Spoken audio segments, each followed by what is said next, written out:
ಕಚ್ಚಾಡುವವರನ್ನು ಕೂಡಿಸಿ ಒಲಿಸು ಅನ್ನೋದು ಕುವೆಂಪು ಅವರ ಕವಿತೆಯ ಒಂದು ಸಾಲು. ಜಗಳಾಡೋದು, ದ್ವೇಷ ಮಾಡೋದು, ಹಿಂಸೆ ಮಾಡೋದು, ಕೊಲ್ಲೋದು ಇವು ಮನುಷ್ಯನ ಮೂಲಭೂತ ಗುಣವೇ ಆಗಿದೆಯೇನೋ ಅನ್ನಿಸುವಂತೆ ಆಗಿಬಿಟ್ಟಿದೆ. ಯಾರನ್ನೋ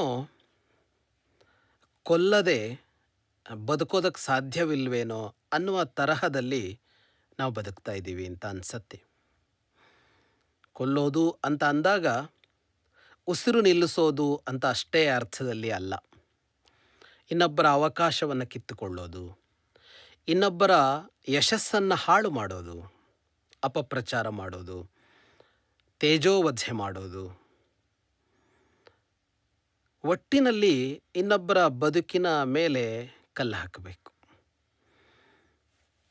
ಯಾರ ಬದುಕು ಪ್ರಶಾಂತವಾದ ಕೊಳ ಆಗಿರಬಾರ್ದು, ಅದು ಕಲಿಕೆಯೇ ಇರಬೇಕು ಅಂತ. ಸರೋವರ ಅದಕ್ಕೆ ಏನನ್ನು ಎಸೆದೇ ಇದ್ದರೆ ಪ್ರಶಾಂತವಾಗಿರುತ್ತೆ. ನೀರಿನ ತಳ ಕಾಣಿಸತ್ತೆ, ಹಾಗಿರುತ್ತೆ. ಅದಕ್ಕೊಂದು ಕಲ್ಲು ಎಸೆದ್ರೆ ಕೆಳಗಿನ ಕೆಸರು ಮೇಲೆದ್ದು ಬಂದು ಕೊಳ ಬಗ್ಗಡ ಆಗತ್ತೆ, ಕೆಸರಾಗತ್ತೆ. ಮನುಷ್ಯನಿಗೆ ಈ ಪ್ರಶಾಂತತೆ ಅನ್ನೋದು ಇಷ್ಟ ಆಗೋದಿಲ್ವೇನೋ ಅಂತ ಅನ್ನಿಸಿಬಿಟ್ಟಿದೆ ಆಧುನಿಕ ಮನುಷ್ಯನಿಗೆ. ಹಾಗಾಗಿ ಅವನು ಒಂದು ದಿನವೂ ಒಂದು ಕ್ಷಣವೂ ಶಾಂತಿ ಇಲ್ಲದೆ ಇರೋದಕ್ಕೆ ಏನು ಮಾಡ್ಬೋದು ಅಂತ ನೋಡ್ತಾ ಇದ್ದಾನೆ. ಎಲ್ಲೂ ಶಾಂತಿ ಇರಬಾರ್ದು. ತನ್ನಲ್ಲಂತೂ ಹೇಗೂ ಇಲ್ಲ, ಬೇರೆ ಕಡೆಯಲ್ಲೂ ಶಾಂತಿ ಇರಬಾರದು ಅನ್ನೋದಕ್ಕಾಗಿ ಗದ್ದಲವೆಬ್ಬಿಸ್ತಲೇ ಇರ್ತಾನೆ ಅವನು. ಎಷ್ಟೋ ಸಲ ಅವನು ಮಾಡುವ ಈ ಗದ್ದಲಕ್ಕೆ ಕಾರಣಗಳೇ ಇರೋದಿಲ್ಲ, ಆದರೆ ಅವನನ್ನು ಕೇಳಿದರೆ ಒಂದು ಕಾರಣ ಕೊಡ್ತಾನೆ. ಅವನು ಯಾಕೆ ಜಗಳ ಮಾಡ್ತಾನೆ ಅನ್ನೋದಕ್ಕೆ ಹುಡುಕಿದ್ರೂ ಏನೋ ಸಿಗೋದಿಲ್ಲ, ಆದರೆ ಅವನಿಗೆ ಮಾತ್ರ ಜಗಳಾಡೋದಕ್ಕೆ ಒಂದು ಲಾಜಿಕ್ ಇರುತ್ತೆ. ಒಟ್ಟಿನಲ್ಲಿ ಜಗಳಾಡ್ತಾ ಇರಬೇಕು. ಯಾರು ಸುಮ್ಮನೆ ಕುಳಿತುಕೊಳ್ಳೋದು ಅನ್ನೋದು ಇಷ್ಟವಾಗೋದಿಲ್ಲ ಅಂತ. ಅದರಲ್ಲೂ ಸೋಷಿಯಲ್ ಮೀಡಿಯಾಗಳು ಪ್ರಬಲವಾದ ಈ ಕಾಲದಲ್ಲಿ ಈ ಜಗಳಾಡೋದು ಅನ್ನೋದು ಬಹಳ ಸಹಜವೇನೋ ಅಂತ ಆಗಿಬಿಟ್ಟಿದೆ. ಇವತ್ತು ಬೆಳಗ್ಗೆ ಯಾವ ವಿಷಯದ ಮೇಲೆ ಜಗಳಾಡಬಹುದು, ಇವತ್ತು ನ್ಯೂಸ್ ಚಾನಲ್ನಲ್ಲಿ ಯಾವ ವಿಷಯದ ಬಗ್ಗೆ ಎರಡು ಗುಂಪಿನವರು ಖಾಡಾಖಾಡಿಯಾಗಿ ಹೋರಾಡ್ತಾರೆ. ಇದೇ ನಮ್ಮ ನಿರೀಕ್ಷೆಗಳಾಗಿವೆ, ನಮ್ಮ ದಿನಗಳಾಗಿವೆ. ಹಾಗಾಗಿ ಜಗಳಾಡಬೇಕು ಮತ್ತು ಜಗಳಾಡಬೇಕು, ಈ ಥರ ಬದುಕೊಂಡು ಹೊರಟು ಬಿಟ್ಟಿದ್ದೀವಿ ನಾವು. ಶಾಂತವಾಗಿರೋದಕ್ಕೆ ಕಾರಣಗಳೇನು ಅಂತ ಹುಡುಕುವ ಜಾಗದಲ್ಲಿ ಜಗಳಾಡೋದಕ್ಕೆ ಕಾರಣಗಳೇನು ಅಂತ ಹುಡುಕ್ತಾ ಇದ್ದೀವಿ. ಮಹಾಭಾರತದಲ್ಲಿ ಯುಧಿಷ್ಠಿರ ಮತ್ತು ಕೃಷ್ಣ ಯುದ್ಧವನ್ನು ಅತ್ಯಂತ ಕೊನೆಯ ಸಾಧನವಾಗಿ ಬಳಸಿದರು. ಅವರು ಅತ್ಯಂತ ಕೊನೆಯ ಸಾಧನವಾಗಿ ಶಿಶುಪಾಲನನ್ನು 100 ತಪ್ಪುಗಳವರೆಗೆ ಕೃಷ್ಣ ಕ್ಷಮಿಸ್ತಾ ಹೋದ ಅಂತ. 100 ತಪ್ಪುಗಳು ಅಂತ. ಒಂದು ತಪ್ಪನ್ನು ಕ್ಷಮಿಸೋ ಪರಿಸ್ಥಿತಿಯಲ್ಲಿ ನಾವಿಲ್ಲ. ಎದುರಿನ ವ್ಯಕ್ತಿ ಒಂದು ಮಾತು, ಒಂದು ಶಬ್ದ ಬಳಕೆಯಲ್ಲಿ ಹೆಚ್ಚು ಕಡಿಮೆ ಆದರೆ ನಾವು ಕೆಂಡಾಮಂಡಲರಾಗ್ತೀವಿ, ಕೋಪಗೊಳ್ತೀವಿ. ಹೋಗಲಿ ಬಿಡು ಅಂತ ಅನ್ನುವ ಅಭ್ಯಾಸ ಇಲ್ಲ ನಮಗೆ. 100 ತಪ್ಪುಗಳನ್ನು ಶಿಶುಪಾಲನದ್ದನ್ನು ಸಹಿಸಿದ ಕೃಷ್ಣ. ದುರ್ಯೋಧನನ ಇಷ್ಟೇ ತಪ್ಪುಗಳನ್ನು ಧರ್ಮರಾಜನೂ ಸಹಿಸಿದ. ಜಗಳ ಅನ್ನೋದು, ಗಲಾಟೆ ಅನ್ನೋದು, ಹೊಡೆದಾಟ ಅನ್ನೋದು ಅದು ಅನಿವಾರ್ಯವಾದಾಗ ಮಾತ್ರ ಅಂತ. ಆ ಅನಿವಾರ್ಯತೆ ಸೃಷ್ಟಿಯಾಗದಂತೆ ಏನೆಲ್ಲ ಮಾಡಬಹುದು ಅನ್ನುವ ಪ್ರಯತ್ನಗಳನ್ನು ಮಹಾಭಾರತದಲ್ಲಿ ಎಲ್ಲರೂ ಮಾಡ್ತಾರೆ.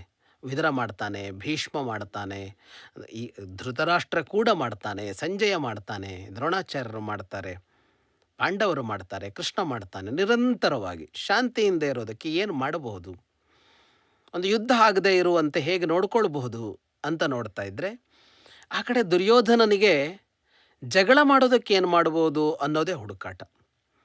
ಒಬ್ಬನಿಗೆ ಶಾಂತಿಯಿಂದ ಇರೋದಕ್ಕೆ ಕಾರಣಗಳೆಲ್ಲಿವೆ ಅಂತ ಹುಡುಕಾಟ, ಇನ್ನೊಬ್ಬನಿಗೆ ಜಗಳ ಮಾಡೋದಕ್ಕೆ ಕಾರಣಗಳೆಲ್ಲಿವೆ ಅಂತ ಹುಡುಕಾಟ ಅಂತ. ಇದು ಯಾವತ್ತೂ ಇತ್ತು ಸೃಷ್ಟಿಯಲ್ಲಿ ಅಂತಲೇ ಅಂದ್ಕೊಳ್ಳೋಣ. ಆದರೆ ಇವತ್ತು ಮಾತ್ರ ನಾವ್ಯಾಕೋ ಶಾಂತವಾಗಿ ಬದುಕೋದಕ್ಕೆ ಕಾರಣಗಳನ್ನು ಹುಡುಕೋದಕ್ಕಿಂತಲೂ ಜಗಳಾಡೋದಕ್ಕೆ ಕಾರಣಗಳನ್ನು ಹುಡುಕ್ತೀವಿ. ಸಿದ್ಧಾಂತಗಳ ಸಮರವೋ, ಸಂಗಾತಿಗಳ ಸಮರವೋ, ವೃತ್ತಿಗಳಲ್ಲಿ ಜಗಳವೋ, ಪ್ರವೃತ್ತಿಯಲ್ಲಿ ಜಗಳವೋ, ಎಲ್ಲ ಕಡೆಯಲ್ಲಿ ಜಗಳ ಮಾಡೋದಕ್ಕೆ ಒಂದು ಕಾರಣ ಬೇಕು ನಮಗೆ. ಜಗಳ ಮಾಡಬೇಕು ಅನ್ನೋದು ನಿಶ್ಚಯ. ಯಾರ ಜೊತೆಗೆ, ಯಾಕಾಗಿ ಅಂತ ಬೆಳಗ್ಗೆ ಮನೆ ಬಿಟ್ಟು ಹೊರಡುವಾಗ ನಿರ್ಣಯ ಇಲ್ಲ. ಆದರೆ ಬೆಳಗ್ಗೆ ಎದ್ದ ಕೂಡಲೇ ಇವತ್ತು ಜಗಳಾಡಬೇಕು ಅನ್ನೋ ಸಂಕಲ್ಪವನ್ನು ಮಾಡಿಯೇ ಮಾಡಿರ್ತೀವಿ. ಯಾಕೆಂದರೆ ರಾತ್ರಿ ಮಲಗೋದ್ರೊಳಗೆ ಒಂದೇ ಒಂದು ಜಗಳವನ್ನೂ ಆಡದೆ ನಾವು ಮಲಗೋದಿಲ್ಲ. ಹಿರಿಯರು ಹೇಳುವ ಒಂದು ಕಥೆ ಬಹಳ ಚೆನ್ನಾಗಿದೆ. ಒಂದು ಕಾಡು, ಕಾಡಿನ ಮಧ್ಯೆ ಒಂದು ಸಣ್ಣದೊಂದು ಹಳ್ಳ ಹರಿತಾ ಇತ್ತು. ಹಳ್ಳದಲ್ಲಿ ನೀರು ಕುಡಿಯೋದಕ್ಕೆ ಅಂತ ಜಿಂಕೆ ಮರಿ ಬಂದಿತ್ತು. ಅದು ನೀರು ಕುಡಿತಾ ಇತ್ತು. ಅದಕ್ಕಿಂತ ಮೇಲೆ ಅಷ್ಟು ದೂರದಲ್ಲಿ ಒಂದು ತೋಳ ನೀರು ಕುಡಿತಾ ಇತ್ತು. ಗಮನಿಸಿ, ಹಳ್ಳದ ಮೇಲ್ಭಾಗದಲ್ಲಿ ತೋಳ ನೀರು ಕುಡಿತಾ ಇದೆ, ಹಳ್ಳದ ಕೆಳಭಾಗದಲ್ಲಿ ಜಿಂಕೆ ಮರಿ ನೀರು ಕುಡಿತಾ ಇದೆ. ತೋಳ ಒಮ್ಮೆ ತಲೆ ಎತ್ತಿ ಜಿಂಕೆ ಮರಿಯ ಕಡೆಗೆ ನೋಡ್ತು. ನೋಡಿದ್ದೆ ಅದು ಹೇಳ್ತು, ನಾನು ನಿನ್ನನ್ನು ತಿಂತೇನೆ ಈಗ, ಯಾಕೆಂದರೆ ನೀನು ನನ್ನ ನೀರನ್ನು ಎಂಜಲು ಮಾಡಿದ್ದಿ. ಜಿಂಕೆ ಮರಿಗೆ ಆಶ್ಚರ್ಯ ಆಯಿತು. ತೋಳ ಇರೋದು ಮೇಲೆ, ತಾನಿರೋದು ಕೆಳಗೆ, ನೀರು ಮೇಲಿನಿಂದ ಕೆಳಗೆ ಹರಿಬೇಕಲ್ಲ. ಹಾಗಾಗಿ ಎಂಜಲು ಯಾರು ಯಾರು ಯಾರು ಮಾಡಿದ್ದಾಯಿತು? ತೋಳ ಎಂಜಲು ಮಾಡಿದ ನೀರನ್ನು ನಾನು ಕುಡಿತಾ ಇದ್ದೇನೆ.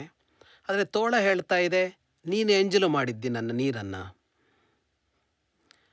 ಹಾಗಾಗಿ ಜಿಂಕೆ ಮರಿ ಹೇಳ್ತು, ಇಲ್ಲ, ನೀನು ಮೇಲಿದ್ದಿ, ನೀರು ಮೇಲಿನಿಂದ ಕೆಳಗೆ ಹರಿಯೋದರಿಂದಾಗಿ ನೀನು ಎಂಜಲು ಮಾಡಿದ ನೀರನ್ನು ನಾನು ಆಕ್ಷೇಪಣೆಯೇ ಮಾಡದೆ ಕುಡಿತಾ ಇದ್ದೇನೆ, ನಾನು ನಿನ್ನ ನೀರನ್ನು ಎಂಜಲು ಮಾಡಿಲ್ವಲ್ಲ.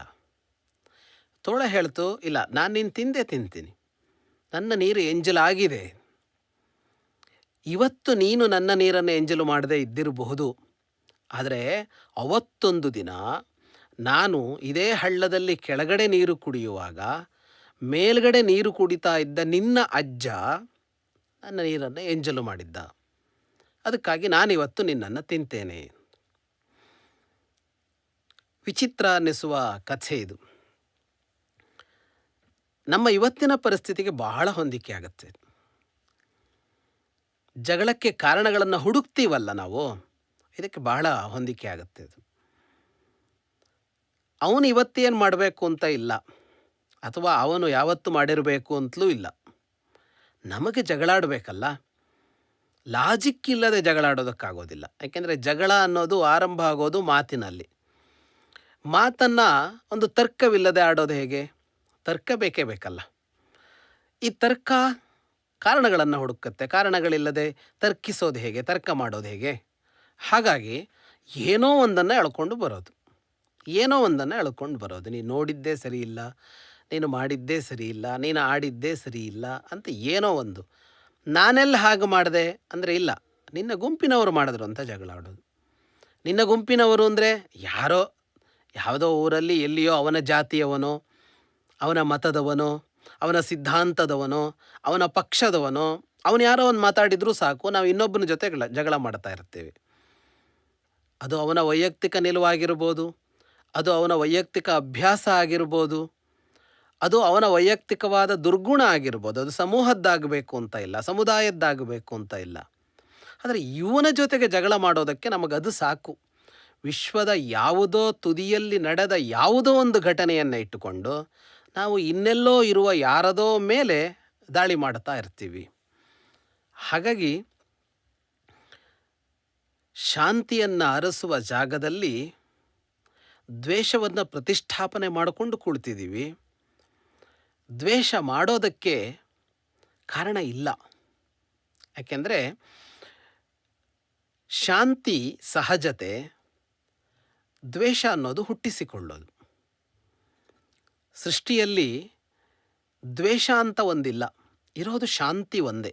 ಯಾಕೆಂದರೆ ಭಾರತೀಯ ತತ್ವಶಾಸ್ತ್ರ ಹೇಳುವ ಪ್ರಕಾರ ಸೃಷ್ಟಿಯ ಹಿನ್ನೆಲೆಯಲ್ಲಿರುವ ಮೂಲ ಶಕ್ತಿ ಇದೆಯಲ್ಲ, ಪರಮಾತ್ಮ ಅಂತ ಕರಿತೀವಲ್ಲ, ಅದನ್ನು ಪರಮಶಾಂತವಾದ ರೂಪ ಅಂತ ಕರೆಯುತ್ತೆ. ಅದು ಆ ಪರಮಶಾಂತವಾದ ಒಂದು ರೂಪದಿಂದ ಇಡೀ ಜಗತ್ತು ಸೃಷ್ಟಿಯಾಗಿದೆ ಮತ್ತು ಇಡೀ ಜಗತ್ತು ಹೋಗಿ ಸೇರೋದು ಆ ಪರಮಶಾಂತವಾದ ರೂಪದಲ್ಲಿ ಅಂತ.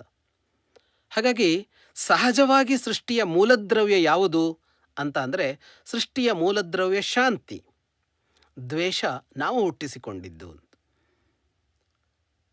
ನಾವು ಹುಟ್ಟಿಸಿಕೊಂಡಾಗ ಅದಕ್ಕೆ ನಾವು ರೂಪ ಕೊಡಬೇಕಾಗತ್ತೆ. ತಾನಾಗಿ ಹುಟ್ಟಿದ್ದು ಅದೇ ರೂಪ ಪಡೆದಿರತ್ತೆ. ನಾವು ಯಾವುದನ್ನು ಹುಟ್ಟಿಸಿಕೊಳ್ತೀವೋ ಅದಕ್ಕೆ ನಾವು ಅಂಗಾಂಗಗಳನ್ನು ಪರಿಕಲ್ಪಿಸಬೇಕು. ಅದಕ್ಕೊಂದು ಮೆದುಳು ಇಡಬೇಕು. ಅದಕ್ಕೆ ಕೈ ಕಾಲು, ಅದಕ್ಕೊಂದಿಷ್ಟು ಕ್ರಿಯೆಗಳು, ಅಂದರೆ ಒಂದು ರೋಬೋಟ್ ಸಿದ್ಧ ಮಾಡಬೇಕು ನಾವು. ಹಾಗೆ ದ್ವೇಷವನ್ನು ನಾವು ಸಿದ್ಧಪಡಿಸ್ಕೊಂಡಿದ್ದೀವಿ. ಪ್ರಾಯಶಃ ಈ ದ್ವೇಷ ಇಲ್ಲದಂತೆ ನಾವು ಬದುಕೋದಕ್ಕೆ ಏನು ಮಾಡಬೇಕು ಅಂತ ಕೇಳಿದರೆ, ಏನೂ ಮಾಡಬೇಡ ಅಂತ ಉತ್ತರ ಕೊಡಬೇಕಾಗತ್ತೆ. ಕೊಳ ಸಹಜವಾಗಿ ಬಿಟ್ಟರೆ ಅದು ಶಾಂತವಾಗಿಯೇ ಇರುತ್ತೆ. ನಾವು ಕಲ್ಲೆಸೆದ್ರೆ ಮಾತ್ರ ಅದು ಕಲ್ಕೋದು ಅಂತ. ಅದರಿಂದ ಸೃಷ್ಟಿಯಲ್ಲಿ ಶಾಂತಿ ಇದೆ, ನೀನು ಕಲ್ಕಿದ್ರೆ ಮಾತ್ರ ಅಲ್ಲಿ ದ್ವೇಷ, ಅಸೂಯೆ ಇವುಗಳು ಹುಟ್ಟಿಕೊಳ್ಳೋದು. ಸೃಷ್ಟಿ ಎಂಬ ಕೊಳವನ್ನು ಕಲಕದೇ ಇರೋಣ.